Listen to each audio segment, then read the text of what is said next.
Greetings, everyone. Hope all of you are having an absolutely fantastic day. The first major patch for Tainted Grail, the Fall of Avalon, has finally dropped. I know many of you are happy about it and excited about it. Some of the changes people have been asking for are within this patch, and I'm going to go over a lot of the details. First and foremost, this patch came out yesterday, and I believe it should be available for both PC and console.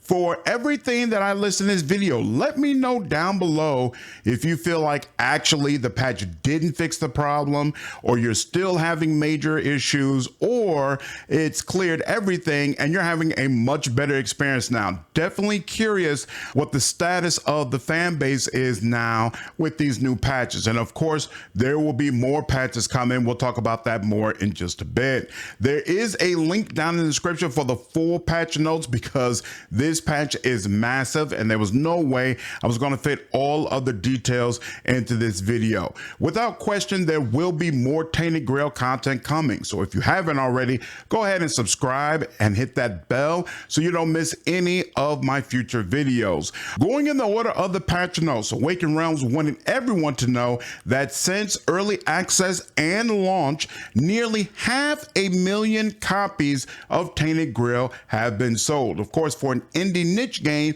those are very, very solid numbers, and I would love to hear that they hit 1 million before the end of the year. We'll see how that goes. Now, they also provided a roadmap for some of their future content, starting with confirmation that Tainted Grail will receive weekly patches for months to come. So they're really dedicated to providing customers with the very best experience possible. They've also said they want to add mod support into the game in the next 3 to 4 weeks. That should do an amazing job of really helping to flesh out the experience. Of course, mod support has done incredible things for the Elder Scrolls series, and it'll be interesting how Tainted Grail ends up being warped and changed by the minds of all of these creative, talented modders. Next up, they also are working on a special performance version of the game that will specifically be for Steam Deck.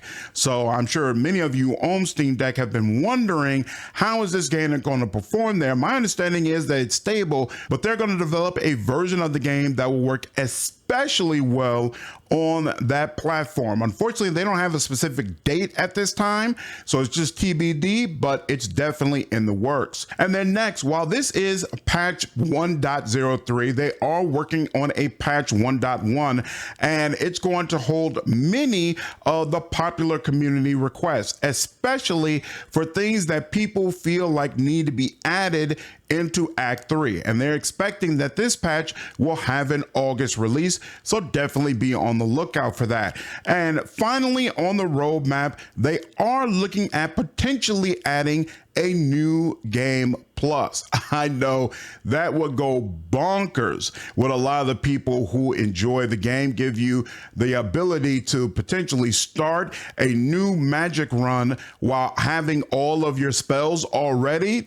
That would be absolutely insane and let people combine spells in really cool ways. So be on the lookout for more information regarding that. Now, next up, before going through some of the bug fixes and things that have been done to improve the game, Awakened Realms did want to provide an explanation for why some customers have been having a lot of issues. I want to note again, in my run of the game, I didn't experience a lot of the problems that it seems like other people might have. And so in my review, I stated that I felt like for the most part, the game is stable. And that has continued to be my experience, even when I come back to it now. But it definitely seems like some of the people who have, of course, been playing the game after launch and after that major patch that they put in for launch, they've been having many issues that Awakened Realms is going to have to address. And so they talk a little bit about why that is. So they say, before diving into the details, we want to give a quick explanation for some of the bugs.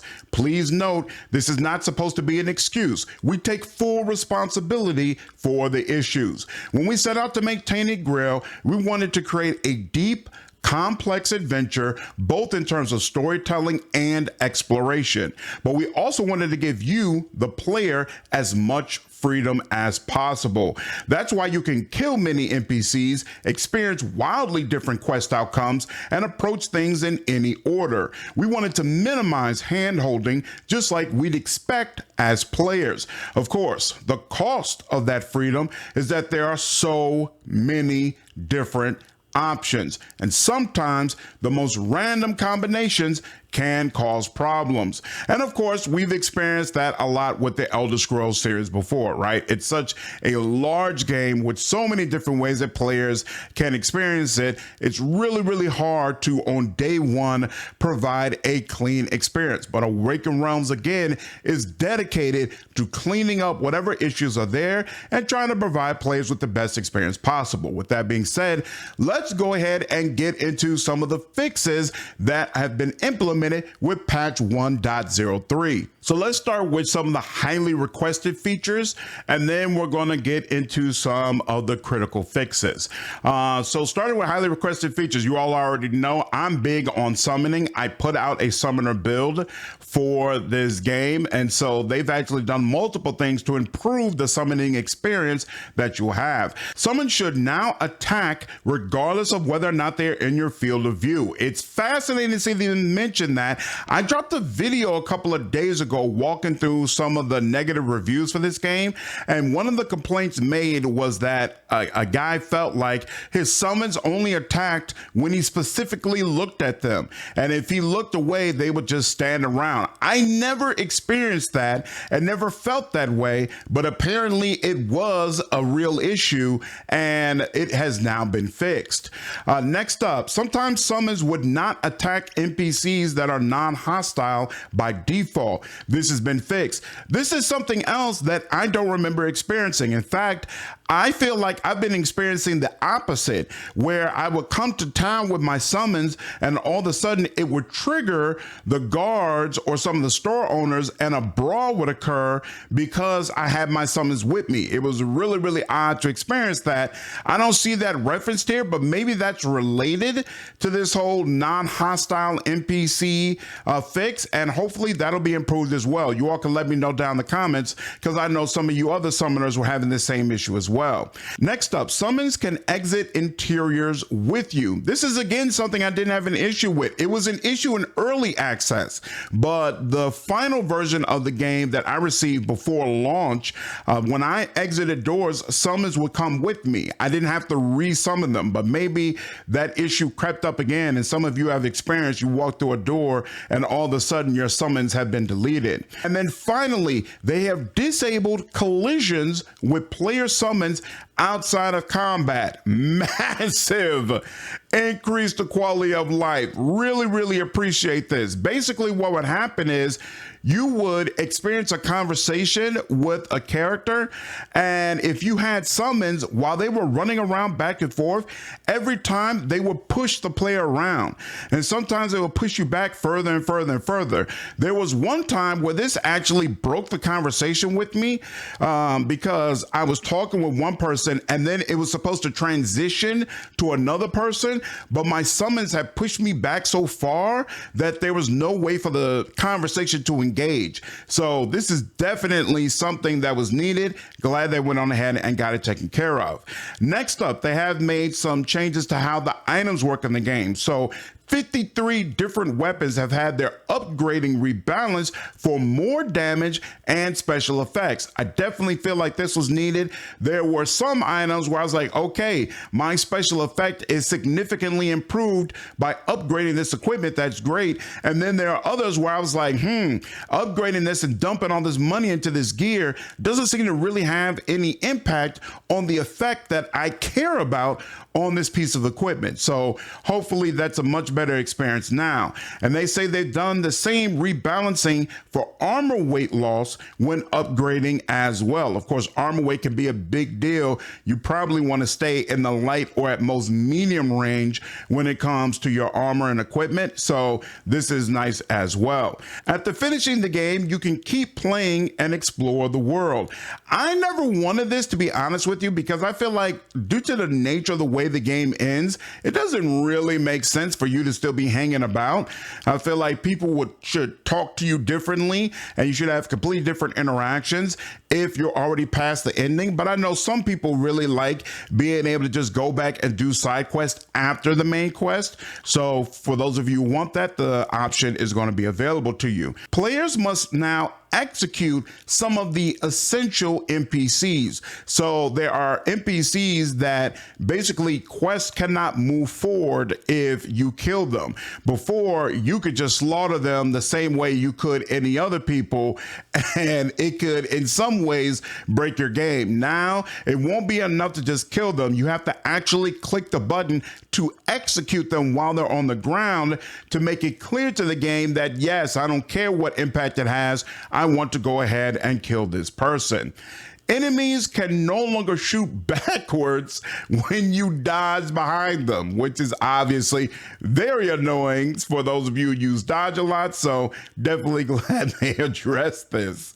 The fireplace, or really the bonfire, can allow you to bring your pet back if he's lost. So there's a small pet that you can get if you go into an optional dungeon, and you have the option of telling that pet to stay. And if you tell it to stay in a place that you don't remember, you could potentially lose it. So this is a way to bring it back to you.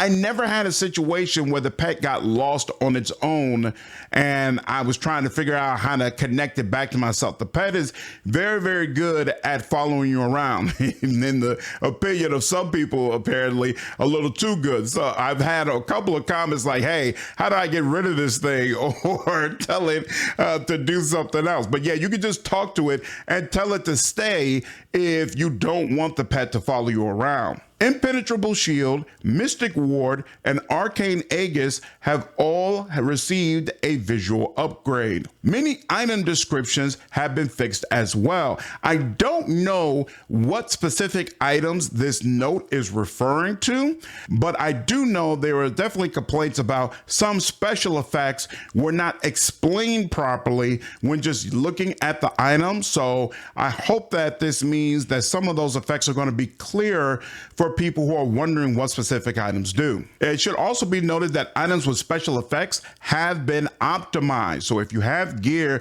that does special things, you might want to check it again. It might have a more powerful effect than what it originally had before this patch. The Archdruid clothing set has also had its effects increased. And I find this to be important because I mentioned in my review, I felt like some of the maid specific clothing was lacking. That really, I spent the majority of the game with this set you get from a boss in Act 2 that felt like it was leagues better than anything else you get in the entire game, at least for the type of mage build that I was running, and I found that to be disappointing. So hopefully some of the improvements to Archdruid clothing will even things out, along with some of the other special effect increases that I've already discussed. And then one more note that's not a highly requested feature, but I'm just throwing it in here. Swimming in the ocean now takes waves into account. So it might be a little bit tougher to swim in some areas. That should make things more interesting. All right, so I think that was the majority of things that were implemented that fans will be highly, highly interested in. There are some critical fixes that have been implemented as well. So there's an issue with PC players losing their Steam saves because when they load up the game, it's trying to spin up GOG or fallback saves. And so now you should receive a pop-up when the game is trying to do that, and it's going to allow you to move all the saves into the same Steam folder, and this should stop the issue. Very, very odd issue. I didn't know anything about this, so hopefully it fixes the problems that maybe some of you were having. I do experience an issue where sometimes when I start up the game, it thinks that some of my game files are corrupt, and I have to have Steam verify all of my game files, and then I start the game up again and it starts up just fine. But I've never had an issue with saves actually missing. So hopefully you all are no longer experiencing that. Next up, lockpicking now uses the main camera, which should significantly decrease memory footprint, especially on consoles. So again, this should significantly help with any crashes you all are experiencing. And just in general, crashes, memory leaks, and UI visuals, achievements, and assortment of visual issues have been addressed and fixed with this patch. One more time, that is by no means the full amount of fixes and things addressed with this patch. There's a whole big list, so I highly recommend you go ahead and click the link, because there might be something really important to you that's been addressed that I have not listed in my video. You all already know I'm going to continue covering this game. I will continue to cover the patches that come out and let you all know what has been improved. Leave me a comment down below if there's any additional content you want to see that I have not done as of yet. If I can, I'll go ahead and make that happen for you. Anyway, hope all of you enjoyed this video, and I'll see you in the next one. Take care.